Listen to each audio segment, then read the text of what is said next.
Vamos entonces a abrir a preguntas y respuestas. Vamos a empezar con usted, que hace mucho que no habla, usted también, y usted que no le había tocado. No, allá la compañera. Sí, y luego nos seguimos allá atrás. Perfecto. Gracias. Buenas noches, Bianca Aguirre de Notimex TV. Ayer aterrizó a las 4:57 un avión de la Fuerza Aérea Mexicana en el Aeropuerto Internacional de la Ciudad de México. Desembarcaron 145 pasajeros, todos médicos y venían con equipo médico. Quiero saber si ellos van a prestar los servicios médicos o van a brindar recomendaciones en políticas públicas como los doctores cubanos, también procedentes cubanos, el 6 de abril. Gracias. Gracias, con gusto. Esto es un trabajo que está haciendo el Gobierno de la Ciudad de México. Como hemos dicho en varios días o meses incluso, México tiene un déficit muy importante de personal de salud. México tiene talentosísimas y talentosísimos médicos y médicas y también personal de enfermería. Todos los equipos de salud son extraordinariamente valiosos para la población mexicana y obviamente para todos los que estamos involucrados en el sector salud. Y eso es digno de enorme aprecio. Pero desafortunadamente no tenemos todos los que necesitamos. Tenemos un déficit calculado de más de 200,000 miembros del personal de salud. Esto lo hemos dicho, esto está documentado por distintos organismos, la OMS, el Banco Mundial, la OCDE, a lo largo de muchos años. Entonces, cuando enfrentamos esta epidemia, esta pandemia, esto ha salido aquí, lo hemos comentado muchas veces, nos enfrentamos a el reto de tener una deficiencia estructural de nuestro sistema de salud. De por sí, para las condiciones rutinarias, la atención rutinaria, tenemos una cobertura limitada de servicios de salud, producto desde luego de una falta de inversión, falta de desarrollo, falta de formación de personal. Cuando nos enfrentamos a un reto como este, tenemos que acudir a todos los elementos que nos permitan solventar con mayor determinación enfrentar este reto.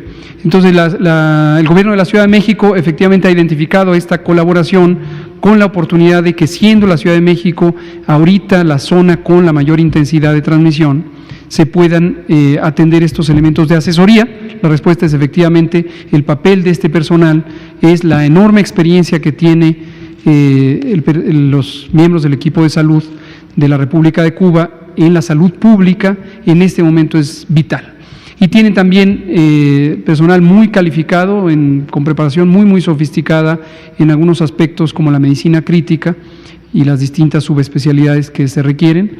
Entonces, pues adelante, nos pareció muy bien que la Ciudad de México tomara esta decisión. Gracias. Ahora usted, por favor.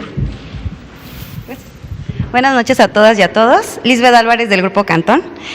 Los cadáveres que no tienen identidad irán a la fosa común, y esas en donde se encontrarían. Y mi segunda pregunta es del personal médico, si nos podría dar una actualización, cuántas enfermeras, doctores hay enfermos y cuántos fallecidos, por favor. Gracias. ¿Cómo no? No sé si tenemos ese dato actualizado, ahorita el doctor Alomía lo comenta, sobre esta triste realidad de las personas que fallecen y sus restos mortales, sus cuerpos no son reclamados, fenómeno que ocurre en muchas partes del mundo, pero definitivamente en México desde hace muchas décadas, asociado con los fenómenos de violencia. También se puede presentar como una situación cuando existen epidemias y problemas de mortalidad por una enfermedad infecciosa. Hemos comentado la semana pasada que por un acuerdo conjunto entre la Secretaria de Gobernación y el Secretario de Salud se especificó que los lineamientos técnicos para la disposición de restos finales relacionados con COVID no podían ser cremadas las personas que fueran restos no identificados o restos identificados no reclamados. Y esto es atendiendo a la Ley General de Víctimas, que contempla precisamente las garantías necesarias para que en todo momento se puedan conducir las investigaciones forenses que en el momento o en el futuro pudieran ser relevantes para buscar a las personas desaparecidas. Entonces, el lineamiento que presentamos la semana pasada con la doctora Letze de la Torre especifica precisamente que el procedimiento es la inhumación, es decir, el entierro al ser personas no reclamadas, existen ya desde hace algunos años en México espacios específicos de inhumación, de entierro de carácter común, y efectivamente sería donde se pondría estos restos finales. Gracias. En relación a la segunda pregunta, han sido 1.934 los profesionales de la salud que han enfermado por COVID-19 y se distribuyen básicamente de la siguiente manera: el 47% de estos han sido médicos, el 35% enfermeros, enfermeras, el 15% está enmarcado en otros profesionales de la salud, pero también se especifica que el 2% han sido laboratoristas y el 1% dentistas. Eso es lo que tenemos hasta el momento de profesionales de la salud. Gracias, doctor Alumía. Usted, y luego nos vamos a la fila de atrás. Gracias, doctor. Celsin Juárez, de Cilinea MX. Me gustaría saber cuáles son los alcances en las disposiciones del Gobierno federal sobre el cierre de las actividades, de las empresas con actividades no esenciales. Se han comunicado con nosotros trabajadores de una empresa que se dedica a la fabricación y venta de analizadores de vibraciones para la industria automotriz, que no cerraron al no ser una empresa de actividad esencial, pero los tienen encerrados en el taller. Ahí comen, ahí se bañan, ahí se cocinan, prácticamente viven ahí desde que se iniciaron las disposiciones de la fase 2. Sé que es un tema que le compete a la Secretaría de Trabajo, pero bueno, estos trabajadores no se han querido arriesgar a presentar la denuncia de manera formal por temor a ser despedidos. Me gustaría saber sus comentarios que abunden en este debate, en esta discusión, ya que usted ha sido quien ha hecho un llamado en reiteradas ocasiones a los empresarios para que se solidaricen con sus trabajadores en esta contingencia por el COVID y bueno, ahora más que nunca en esta fase 3. Y porque igual nos han llegado muchos comentarios de que no es la única empresa que está con estas prácticas. Gracias. Muchas gracias. Solo me queda la duda si este informe que nos comparte amablemente se refiere a personas que han sido puestas en las instalaciones de la empresa que comenta en contra de su voluntad. No están en contra de su voluntad, pero pues nos han manifestado que tampoco están a gusto. O sea, obviamente al ser los jefes de la empresa los que los enviaron a estar ahí, pues no les queda otra más que obedecer, sino pues pueden perder su trabajo, ¿no? Tienen temor a perder su trabajo. Wow. Bueno, si es un asunto consensuado por personas que gozan de libertad y son personas adultas que pueden ejercer el libre albedrío, pues es un consenso al que han llegado. Si no es el caso, definitivamente es un presunto delito de privación de la libertad. Si este se ejerce por un acto físico de restricción de la movilidad, pues es evidentemente escandaloso, pero también si fuera un asunto de coerción o de presunta coerción como mecanismo para que no salgan de las instalaciones de esta empresa, pues podría ser, supongo, un acto presunto que configurara un delito. Entonces, en términos generales, sí, efectivamente, seguimos enfrentando resistencia de un segmento del sector empresarial de distintas dimensiones, de empresas medianas o algunas todavía pequeñas e incluso empresas grandes y muy grandes. Y esto evidentemente lo que revela es una indisposición de quienes tienen la posibilidad de tomar decisiones, ya sea los gerentes generales o las personas propietarias, las juntas de accionistas. Todas esas personas, todos, los juntas de accionistas, por ejemplo, son copartícipes de la responsabilidad de no acatar las disposiciones obligatorias que tienen una base constitucional para proteger uno de los bienes más importantes, posiblemente el más importante, que es la vida de las personas. Entonces no hay duda que lo que representa es una actitud que en su momento podría ser constitutiva de uno de los más graves delitos. Así de simple. Y esto obviamente cuando lo vemos como un asunto de interés público y de interés social, en donde todas y todos ustedes que nos ven y nos escuchan lo están conociendo y que el próximo lunes lo vamos a presentar aquí, como ha dispuesto el presidente, en una sesión específica del quién es quién en el cumplimiento de las medidas de seguridad sanitaria que nos protegen a todas y todos de la más grande epidemia en los últimos 100 años, con consecuencias catastróficas en todo el mundo, para la salud, para la vida y también para la economía, pues vamos a conocer quiénes son estas empresas que están atentando contra estos tres elementos: la salud, la vida y también la economía, porque en la medida en que se persista con el funcionamiento de empresas que tienen actividades no esenciales, pues obviamente están retardando el proceso de control de la epidemia y eso va a afectar a la economía del país y en consecuencia también a la economía del mundo. Y una de las contribuciones, no digo que la única, pero una de las contribuciones sin duda podrá ser atribuible a la conducta de estas empresas. Por cierto que en la materia científica y técnica que respalda a las decisiones de políticas públicas que estamos tomando, ya están en curso la planeación de estudios de modelación económica, precisamente para identificar cuáles son los factores que han favorecido tanto el daño o la afección económica como las posibles oportunidades de una recuperación más oportuna, ¿no? Entonces, qué bueno que lo menciona. Es un asunto que está también en manos ya de varios elementos de gobierno, como comentamos aquí hace algunos días.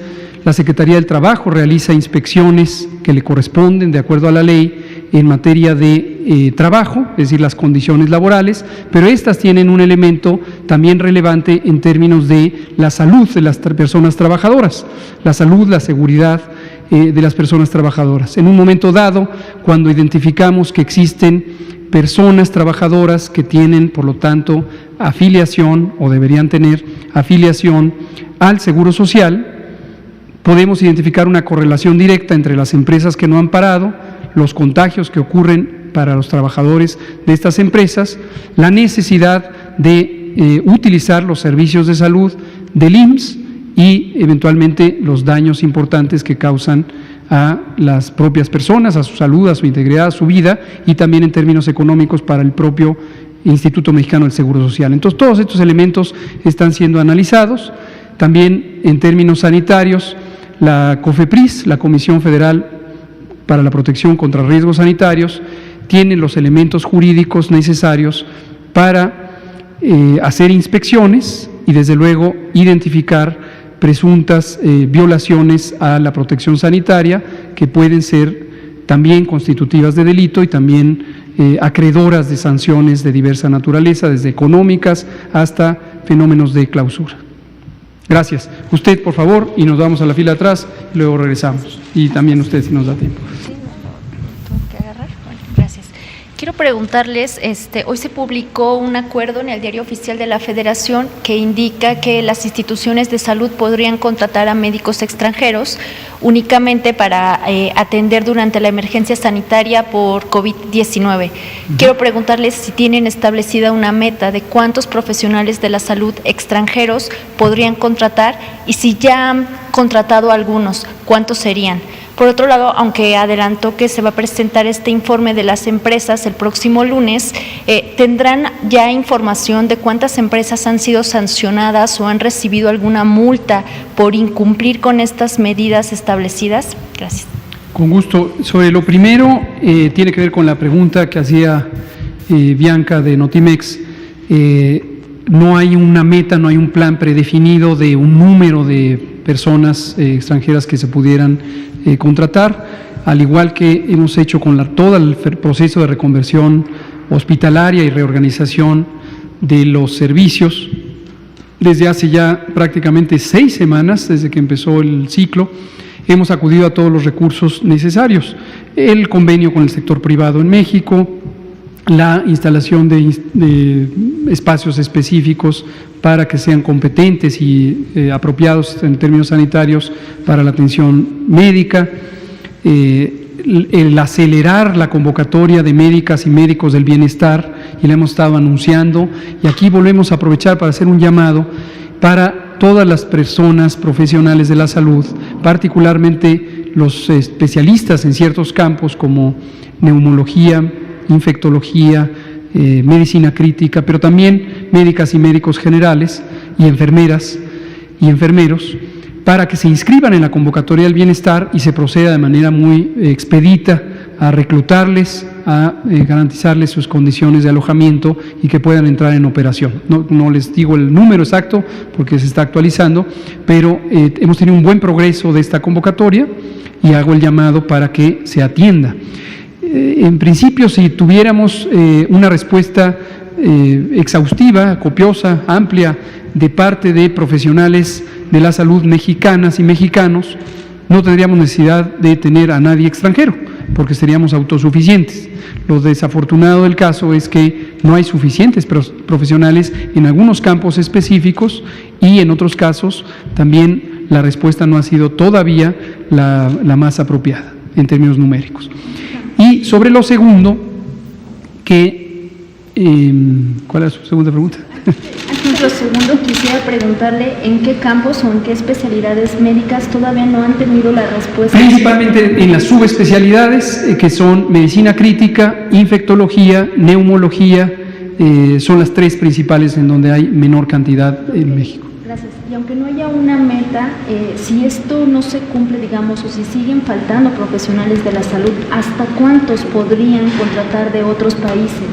Insisto, no hay una meta predefinida porque vamos avanzando simultáneamente en varios de los elementos de la suficiencia. Uno también que ha explicado aquí el doctor Alejandro Esbarch, coordinador del área médica de INSABI, del Instituto de Salud para el Bienestar, es un método que se estableció en colaboración con el Instituto Nacional de Ciencias Médicas y Nutrición Salvador Subirán, específicamente con el doctor Guillermo Domínguez Cherit, quien es el subdirector de Medicina Crítica de este noble instituto, y que consiste en un esquema piramidal de supervisión en donde una persona líder, subespecialista de Medicina Crítica, hace una asesoría directa a 5 personas que no necesariamente tienen la subespecialidad, pero tienen una especialidad competente, y cada una de estas personas a su vez supervisa a otros 5.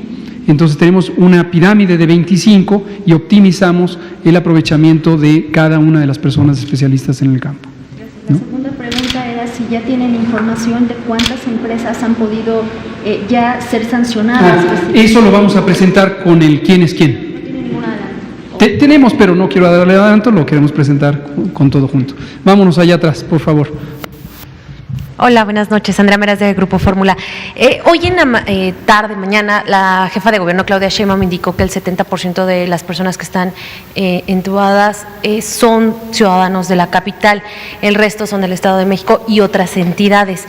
Si nos pudiera decir por qué se están trasladando justamente de otras entidades aquí a la capital, si es por falta de recursos o también cuántas personas de otros estados están llegando aquí a la ciudad para atenderse y no precisamente se contabilizan en sus estados, sino que llegan a la capital del país quizá buscando un mejor tratamiento. Primero, esa sería mi primera pregunta. Con gusto. Quizá hay casos como estos donde los que usted relata, que haya personas que se trasladan a la Ciudad de México para atenderse, pero no es la regla general.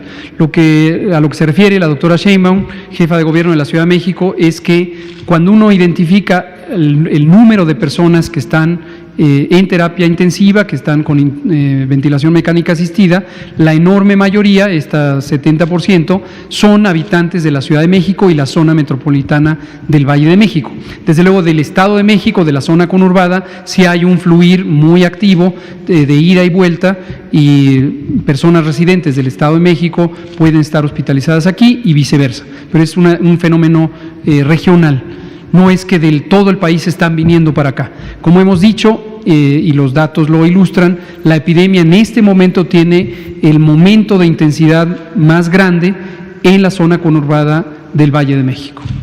Y la segunda pregunta es que algunos hospitales privados ya pusieron carteles en los que ya no pueden recibir a pacientes. Si ustedes ya habían previsto esta situación, la otra pregunta sería si los hospitales privados pueden reservarse el derecho a recibir a las personas, porque en el caso del Hospital Español ya solo van a recibir a las personas o al mismo hospital. Y pues cuál sería, si habría un nuevo acuerdo con los hospitales privados para dar la atención, ya que aquí en la capital del país, pues sí, como usted bien dice, las estadísticas es que hay mayor número de casos. Gracias. Claro, con gusto. Sí, efectivamente, este es el escenario que estaba previsto y que hemos estado describiendo desde enero. Se llama fase 3 y es el momento donde existe una progresión muy acelerada del número diario de personas enfermas, y por eso insistimos, quédate en casa, porque en la medida en que tú te quedes en casa, nosotros nos quedemos en casa, todo el mundo se quede en casa, quien no esté cubriendo una actividad esencial y no esté saliendo a la vía pública para resolver una necesidad fundamental, si se queda en casa, disminuye el número de contagios. Esta es la fase 3 y esto es lo que dijimos desde enero que pasaría en la fase 3, un incremento acelerado en el número diario de casos. La consecuencia más importante es que esto rebase la capacidad inicialmente instalada del sistema de salud. Hicimos una reconversión que expandió prácticamente al doble la capacidad instalada de atención. Cuando incorporamos al plan Sedena, el plan DN3 y al plan Marina, se incorporó todavía un 30% adicional. Cuando se firmó el acuerdo con las instituciones privadas o las organizaciones privadas de salud, se aumentó cerca de un 15% de la capacidad instalada. Cuando se reorganizaron internamente los hospitales y se difirieron cirugías programables o con el convenio con el sector privado, se dispusieron atención para 6 elementos de alta frecuencia en los hospitales privados, se expandió aún más. Cuando se instaló el campo de reclusión voluntaria o de atención temporal voluntaria en la Secretaría de Marina, se expandió aún más. Cuando cada una de las entidades federativas o la gran mayoría hicieron algunas otras reconversiones y acuerdos locales para tener instalaciones provisionales, se expandió aún más. Cuando la jefa de gobierno hizo el acuerdo con el sector privado para tener el centro Banamex, la unidad temporal COVID-19, se expandió aún más.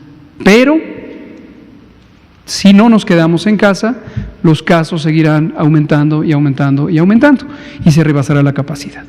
El Hospital Español, efectivamente, hoy precisamente entró al límite de su capacidad máxima.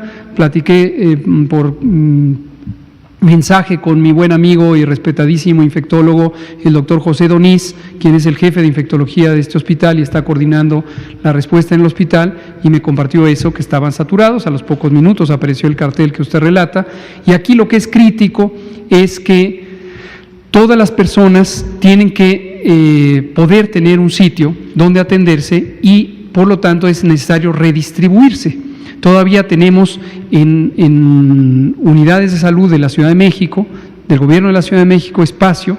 En algún momento llegarán también al límite, pero tenemos todavía espacio y aquí es crítico que se redistribuyan. Está en curso, próximo a entrar en vigor, un convenio interinstitucional de todas las instituciones de salud, el IMSS, el ISSSTE, Pemex, Sedena, CEMAR, las Secretarías de Salud, que lo que permite es el intercambio de servicios en forma temporal durante COVID, de modo que se pueda resolver de manera más expedita la redistribución. ¿Los hospitales entonces sí se pueden reservar el derecho de admisión? Sí, en este momento lo que es importante es que con el acuerdo firmado, y el Hospital Español es parte de las asociaciones de hospitales privados que son parte del acuerdo, tienen que privilegiar, dejar el espacio necesario para lo que corresponde el acuerdo. Ellos tienen también sus operaciones ordinarias para muchas otras condiciones de salud que se atienden en este momento. Vamos con usted, allá atrásito. Nos quedan 3 minutos. Gracias, doctor David Pérez de Tejada. Va muy de la mano de lo que comentaba mi compañera. Al medio al que represento han llegado, por ejemplo, llamadas de gente que tiene la duda de, por ejemplo, le voy a explicar el caso, una hemodiálisis que se complica y entonces ya no lo atienden en el hospital privado, sino lo regresan a su clínica, y entonces ahí en la clínica pues ya no los pueden atender porque están llenos de pacientes COVID. ¿Ahí qué pasa? Eso estaba también dentro del convenio de que no se hicieran cargo de estas pues eventualidades que salen durante este tipo de casos. Y la otra pregunta que le quería hacer era, ¿qué estrategias se están teniendo con los médicos para que no sufran, o en caso de que sufran el síndrome de burnout, el de quemado, con tanta estrés? ¿Qué se va a hacer con los médicos? ¿Cómo se les va a atender? ¿Qué apoyos puede haber para ellos? Bueno, el personal de salud. ¿Cómo no? Gracias por sus dos preguntas. Sobre la primera, le comento que el convenio estipula los límites de la capacidad de operación en la que participa el sector privado. Hemodiálisis es uno de los servicios transferibles, pero efectivamente una persona que necesita servicios de hemodiálisis tiene otras condiciones de salud que podrían requerir atención. Entonces, afortunadamente, la gran mayoría de personas que usan servicios de hemodiálisis, a pesar de que tienen enfermedades crónicas, la enorme mayoría, una minoría tienen otras condiciones que requieren atención inmediata. Cuando esto ocurre, desde luego, la unidad de salud o el subsistema de salud, porque no es solo la unidad específica, les puede y les debe atender. Están regresando a sus clínicas. Hay que analizar cualquier caso específico que usted conozca, y ya saben que estas conferencias son útiles también para la denuncia y el señalamiento. Ayúdenos trayéndonos datos específicos. ¿Hay algún número donde el mismo paciente pudiera reclamar? Si es del Seguro Social, desde luego, los números no sé de qué institución sea, usted platíqueme. Perfecto, ahí los números de atención, la coordinación de vinculación del Instituto de Seguro Social, por supuesto. Sobre el personal de salud y este fenómeno del burnout o de la fatiga, la fatiga extenuante.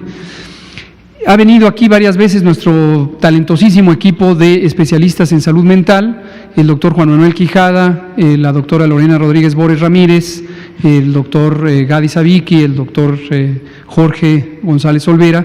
Los vamos a volver a traer. Hay varias intervenciones preventivas y algunas de atención. Ayer el Instituto Nacional de Psiquiatría, Ramón de la Fuente Muñiz, puso a disposición una serie de números telefónicos para la asesoría en salud mental y de los servicios de asesoría ciudadana que ya mencionó el doctor Ricardo Cortés en el número 800-0044-800. El propio menú del sistema telefónico incluye una derivación para asesoría en términos de salud mental. Si se tratara de una urgencia, que también puede haber urgencias desde luego en salud mental, eso deriva directamente al 911, entonces hay una red de apoyo. Sí lo vamos a enfrentar como un problema importante. Nuestro personal de salud, particularmente de las áreas clínicas, está enfrentando un estrés muy importante y una fatiga física por la sobredemanda, y todavía estamos a varias semanas de llegar al ACME, al punto máximo de transmisión. Entonces vuelvo a insistir, quédese en casa también por la salud mental y física, emocional del personal de salud. Un riesgo importante también que contribuiría al colapso es que se fatigue, que entre en este proceso de burnout el personal de salud, a pesar de que todas ellas y ellos tienen este enorme compromiso ético, moral, profesional que les caracteriza. Pues aquí la dejamos, son las 19:59 y mañana continuamos. Muchas gracias.